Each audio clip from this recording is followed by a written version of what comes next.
Let's talk about something we all deal with. That little voice in your head. The one that's talking. Right now. But here's a wild thought. What if that voice, the one you trust most, isn't always telling you the truth? I mean, it's relentless, right? From the second you wake up, you've got this narrator in your head. It's commenting on everything, judging your choices, worrying about tomorrow. It's this constant soundtrack to your life, and it basically creates your reality. And that right there is the big question. We just assume it is. We take that inner monologue as fact, as gospel. But should we really be trusting it so blindly? And there it is. This is the simple kind of shocking truth we're diving into. Your mind lies. Now, it's not trying to be evil or anything. It's actually trying to protect you. But realizing that it bends the truth is the absolute first step to getting some real mental freedom. So how does this even happen? Well, it's because your mind's main job isn't what most of us think it is. Let's dig into what it's really up to in there. You see, your brain isn't like a video camera, just recording what's happening. No, it's more like a storyteller. It takes in a few details, a little bit of data, and then it fills in all the blank spaces based on its own biases and past experiences. And then it presents that story to you as 100% fact. And these are the filters. This is what shapes the story. Every single thought you have gets run through this gauntlet of your personal history, your mood right now, your biggest fears, and what you think is going to happen. It means two people can experience the exact same event and have completely different realities. Okay, let's jump into the first major lie our mind tells us. And trust me, this one is a doozy. It's all about how easily we mix up what we're feeling with what is actually true. This is so important. Your mind has this one faulty piece of logic. If I feel it really strongly, then it must be true. But a feeling, no matter how powerful, is just a signal from your body. It's not hard evidence of anything. Think about it like this. You have to give a presentation, and your heart is pounding. Your anxiety is screaming, danger, like you're about to be attacked by a tiger. But you're perfectly safe. Your mind is just confusing the intensity of that feeling with the accuracy of the threat. It gets it wrong all the time. All right, on to the second big lie.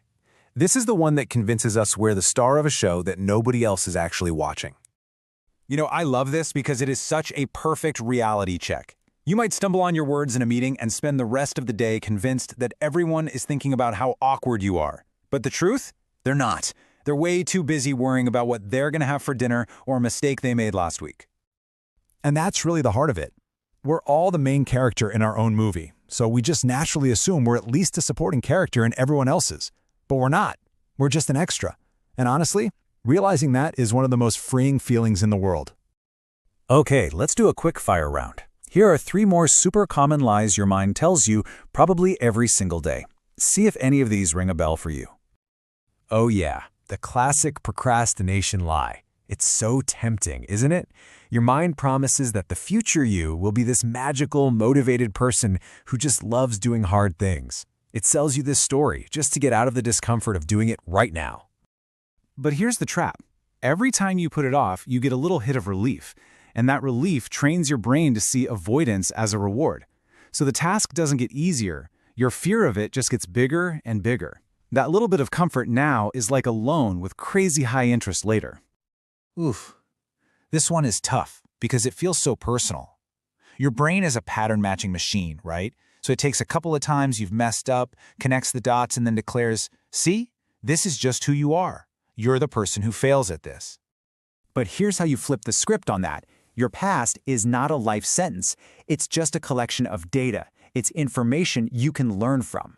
You are not defined by what you did last week. You're defined by what you choose to do with that information today. This one is so tricky because overthinking feels productive. You know, turning a problem over and over in your head, analyzing it from every angle, it feels like you're making progress. It feels like you're on the verge of a breakthrough. But you're not. Most of the time, that's just fear running on a hamster wheel. Clarity doesn't come from more thinking. It comes from taking one-timing, real-world action. Action is what shatters the loop and gives you actual feedback to work with. So, we've pulled back the curtain on all these lies. Now for the good part. What in the world do we do about it? This is all about the solution, which is a simple but totally game-changing shift in your perspective. Seriously, this might be the most important thing you hear all day. Just let that sink in for a second. Just because a thought pops into your head does not make it true, and it definitely doesn't mean you have to listen to it. This idea is the key that unlocks the door.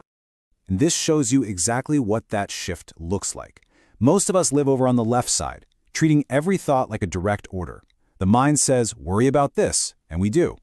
The shift is moving to the right, seeing those thoughts as mere suggestions. Think of them like pop-up ads from your brain. You can see them, notice them, and then just not click. And here's the practical tool you can use today.